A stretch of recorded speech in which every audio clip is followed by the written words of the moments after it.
ആരാ നിങ്ങൾ? പെർമിഷൻ ഇല്ലാതെ ആരാ നിങ്ങൾ ഇങ്ങോട്ടേക്ക് കയറ്റി വിട്ടത്? ടെൻഷൻ ആവേണ്ട ആവശ്യമില്ല. He is none other than mister Rajith Ram, the next CEO of PR group of companies. അയ്യോ സാർ, നിങ്ങളെപ്പോഴാ ലണ്ടനിൽ നിന്ന് തിരിച്ചെത്തി? സോറി, എനിക്ക് ആളെ മനസ്സിലായില്ലായിരുന്നു. ഞാൻ നിങ്ങളെ ചെറുപ്പത്തിൽ കണ്ടതല്ലേ. നിങ്ങളൊരു വാക്ക് പറഞ്ഞിരുന്നെങ്കിൽ ഞാൻ അങ്ങോട്ട് എത്തിയാണ്. But I am surprised. You will be shocked by the end of this conversation. Anuradha, can you give us a minute? എന്റെ പേരെങ്ങനെ അറിയാം? I'll come straight to the point, Mr. Agnihotri. 7 years ആയിട്ട് നമ്മൾ ചെയ്തുകൊണ്ടിരിക്കുന്ന VNR പവർ പ്രോജക്ട് ഇത്തവണ tender നമുക്ക് കിട്ടാതെ നമ്മുടെ competitor കമ്പനിക്ക് പോയിരിക്കുക. എന്റെ അച്ഛൻ വളരെ പ്രസ്റ്റീജിയസ് ആയിട്ട് വിചാരിച്ച എയർവേ പ്രോജക്ട് നമ്മുടെ കയ്യിൽ നിന്ന് വളരെ മാജിക്കലായിട്ട് മിസ്സായി പോയി. So what? ലാസ്റ്റ് 20 years നമ്മുടെ കമ്പനിയുടെ ഓഡിറ്റർ ആയിട്ട് ഇരിക്കുകയല്ലേ. നിങ്ങൾ എന്തിനു വേണ്ടിയാണ് ഇതൊക്കെ ചെയ്തതെന്ന് എനിക്ക് മനസ്സിലായിട്ടില്ല. ഈ കമ്പനിയിൽ ജോലി ചെയ്ത എല്ലാവരെയും എന്റെ ഫാദർ ഒരു ഫാമിലിയെ പോലെ കരുതിയിട്ടുള്ളത്. നിങ്ങൾ ഈ ചെയ്ത അച്ഛന് ഒരുപാട് വിഷമമുണ്ടാക്കും.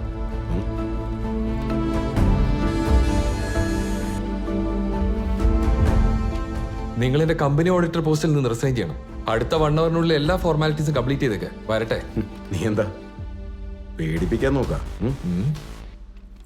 ഇപ്പൊ നീ എനിക്കെതിരെ നിന്ന എന്നേക്കാൾ ലൂസ് നിനക്കായിരിക്കും. അതെല്ലാം നിനക്ക് തോന്നുമ്പോഴേക്ക് എന്നെ പുറത്താക്കാനും ഇങ്ങനെ വന്ന് ഷോ കാണിക്കാനും ഞാൻ നിന്റെ ഡ്രൈവറല്ല. നീയല്ലേ പറഞ്ഞു 20 വർഷം. നിന്റെ കമ്പനിയെ സംബന്ധിച്ചുള്ള എല്ലാ ഡീറ്റെയിൽസും എന്റെ കയ്യിലുണ്ട്. നിനക്കെന്നെ ഒന്നും ചെയ്യാൻ കഴിയില്ല. The Information Technology Act 2000, Unauthorized Access, Use and Disclosure of Confidential Information. The Indian Contract Act 1982, Indian Penal Code 1860, the Companies Act 2013, The New Trade Center Act 2016. നിന്നെ പുറത്താക്കുന്നതിനും നീ അകത്തു പോകുന്നതിനും ഇത് മതിയോ അതോ ഇനിയും വേണോ? അഹിംസ പരമോ ധർമ്മഃ, ധർമ്മഹിംസ തദൈവ ചഹ. ഞാൻ എൻ്റെ അച്ഛനെ പോലെ സോഫ്റ്റ് അല്ല.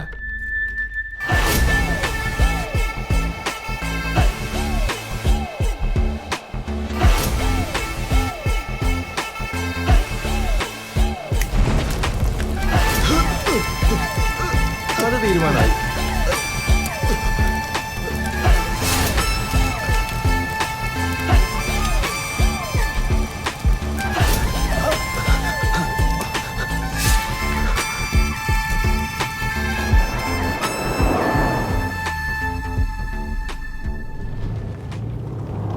നമസ്തേ സർ.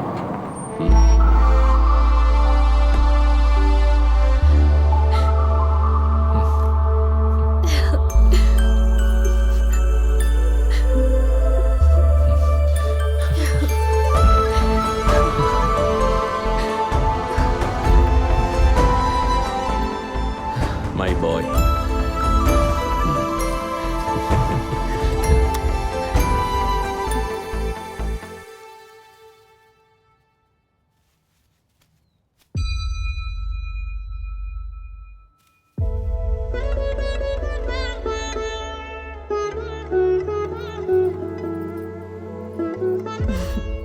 എന്റെ മോനെ ആരും കണ്ണു വെക്കരുത്. ഇനി ആരുടെയും ദൃഷ്ടിപ്പെടില്ല.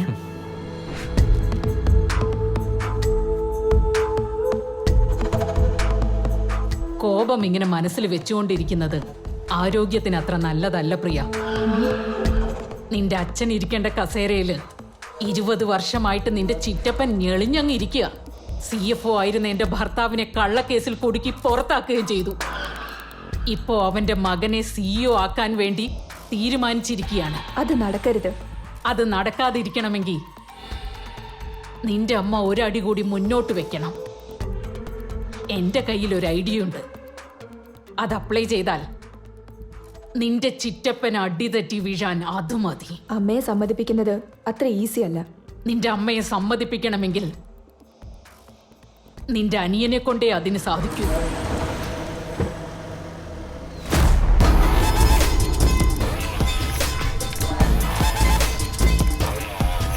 നമസ്തേ സർ. എന്താ നീ ഒന്ന് സല്യൂട്ട് ചെയ്തേ? നമസ്തേ സർ. ഇങ്ങനെ വിഷയത്തുള്ളോ നീ? അവന്റെ ഒരു വിഷ് മര്യാദ എങ്ങനെ കാണിക്കണമെന്ന് പറഞ്ഞു തരണോടാ ഞാൻ. സല്യൂട്ട് ചെയ്യടാ. നമസ്തേ സർ. ലെവലാതി.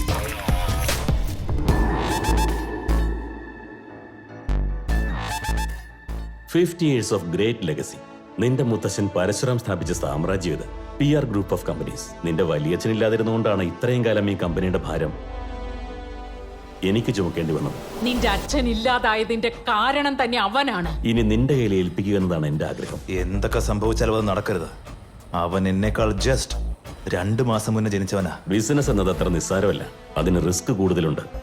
ആര് തെറ്റ് കാണിച്ചാലും അതിനെ മുളയിലെ നുള്ളിയേക്കണം. ഒരു തവണ തെറ്റ് ചെയ്താൽ പിന്നെ അവന് എത്ര തെറ്റ് ചെയ്യുന്നതിനും മടിയുണ്ടാവില്ല. ഒരു തരത്തിൽ പറഞ്ഞാൽ ഇതൊരു ചതുരംഗമല്ല, ഇതൊരു യുദ്ധഭൂമി. എന്റെ അച്ഛൻ അനുഭവിച്ചതെല്ലാം അവനും അനുഭവിക്കണം. ഒരു ചെറിയ അശ്രദ്ധ വന്നാൽ അത് ഭൂമിയിൽ കുഴിച്ചു മൂടപ്പെടും. പാതാളത്തിൽ കുഴിച്ചിടും ഞാൻ. Someday I will hope you make a great leader. നിന്റെ അമ്മ വസുന്ധര ഒരു ചെറിയ കുരുവിക്ക് മേൽ പോലും ബ്രഹ്മാസ്ത്രം തൊടുക്കുന്നവളാ. അങ്ങനെ ഇരിക്കുക, ബ്രഹ്മാസ്ത്രം തന്നെ എതിരെ വന്നാൽ എങ്ങനെ നേരിടാനാ? മേഡം ഇങ്ങനെ എമർജൻസി ആയിട്ട് ഒരു ബോർഡ് മീറ്റിംഗ് കൂടണമെന്ന് പറഞ്ഞപ്പോ ഞാൻ അതിശയിച്ചു പോയി സാർ. ഇതിനു മുമ്പ് ഒരിക്കലും ഇങ്ങനെ നടന്നിട്ടില്ല. ഈ വീട്ടിലൊരു ചെറിയ സന്തോഷം ഉണ്ടായാൽ മതി. അവർക്കത് ഒട്ടും ദഹിക്കില്ല. ഇത്രയും വയസ്സായിട്ട് അവരുടെ ബുദ്ധി വളർന്നിട്ടില്ല. വർദ്ധൻ, മര്യാദയോടെ സംസാരിക്കണം. അതെന്റെ ചേട്ടത്തിയാ. അവർക്ക് ഈ കമ്പനിയിൽ 50% ഷെയർ ഉള്ളതാ. She's got that much right.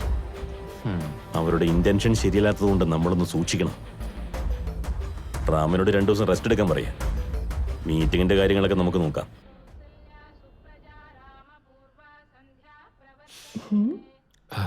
അമ്മ, അമ്മയുടെ മുഴുവൻ സ്നേഹം എടുത്ത് ഇതിൽ ചേർത്ത് തന്ന പോലെയുണ്ട്.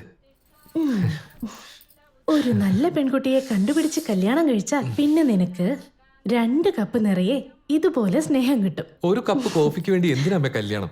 ആ 2ാമത്തെ കപ്പ് അമ്മ തന്നെ തന്നാ മതി. ഇതുപോലെ കോഫി ഉണ്ടാക്കാനേ 15 വർഷം കോഫി ഷോപ്പിൽ ജോലി ചെയ്യണം. ഛീ. എന്റെ മരുമകൾ ഇങ്ങനെയുള്ള ജോലിയൊന്നും ചെയ്യില്ല. She must be A princess. ഇപ്പൊ അവൾ എവിടെയാണെന്ന് അറിയില്ല. എന്നാലും എന്റെ സങ്കല്പത്തിൽ അവള് തെളിഞ്ഞു തന്നെ നിൽക്കാം. അതെയോ? എങ്ങനെ? എവിടെയോ ദൂരത്ത് ഒരു മനോഹരമായ ഗ്രാമത്തിൽ ഒരു വലിയ അന്തപുരം. ചുറ്റിനും തോഴിമാർ. അവളുടെ മൃദുലമായ കൈകൾ, ആ കൈകളിൽ വർണ്ണമാല്യവുമായി ഒരു രാജകുമാരിയെ പോലെ ഈ രാജകുമാരന് വേണ്ടി ആറ്റുനോറ്റിരിക്കുകയാണ് അവിടെ.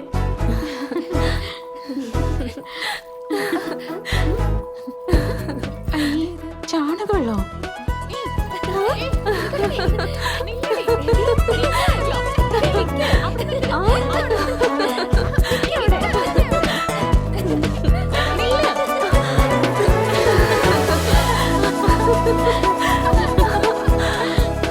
അമ്മോ, അമ്മോ,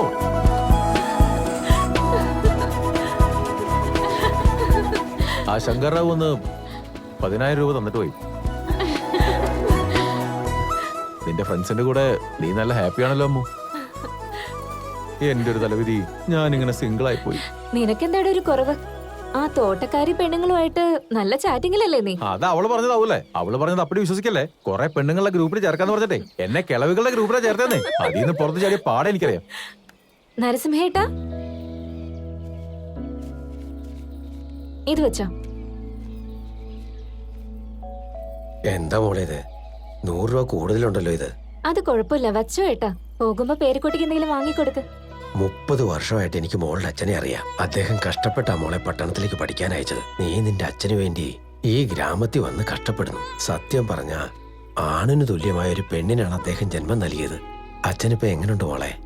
ഇപ്പൊ നല്ല കുറവുണ്ടെന്നാ കേട്ട്. എല്ലാം അവര് തന്നെയാ നോക്കുന്നത്. ഉടനെ തന്നെ ഭേദമായിട്ട് വീട്ടിലേക്ക് തിരിച്ചു വരും.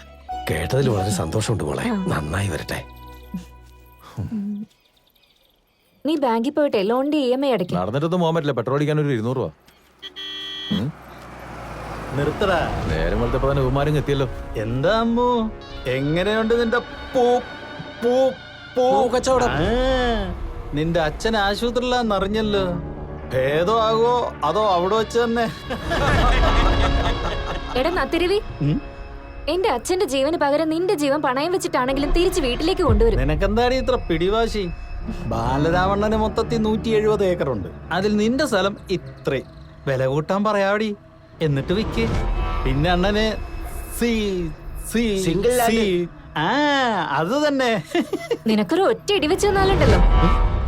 നിന്റെ അണ്ണനോടും അവന്റെ അച്ഛനോടും ഒരു 100 തവണ ഞാൻ പറഞ്ഞിട്ടുണ്ട്. ഈ തോട്ടം മാത്രമല്ല, അവിടെ വളരുന്ന ആ പുല്ല് അതുപോലും വെക്കില്ലെന്ന് നീ അവരോട് പോയി പറഞ്ഞേക്ക്. എല്ലാത്തിനും ഒരു ടൈം വരും. തോട്ടമെല്ലാം വിളഞ്ഞ് നിൽക്കുക. രാത്രിക്ക് രാത്രി അതാരെങ്കിലും അടിച്ചോണ്ട് പോകും. അതുകൊണ്ടൊരു ശ്രദ്ധ വേണം. വണ്ടി എങ്ങനെയെങ്കിലും നിന്റെ തോട്ടം കൈക്കലാക്കാൻ അവർ നോക്കുന്നത്. നമ്മളെ കുറച്ച് സൂക്ഷിക്കുന്നത് നല്ലതാ. രാത്രി നേരത്തെ കാവലിനായി ആരെങ്കിലും വെക്കണമെങ്കിൽ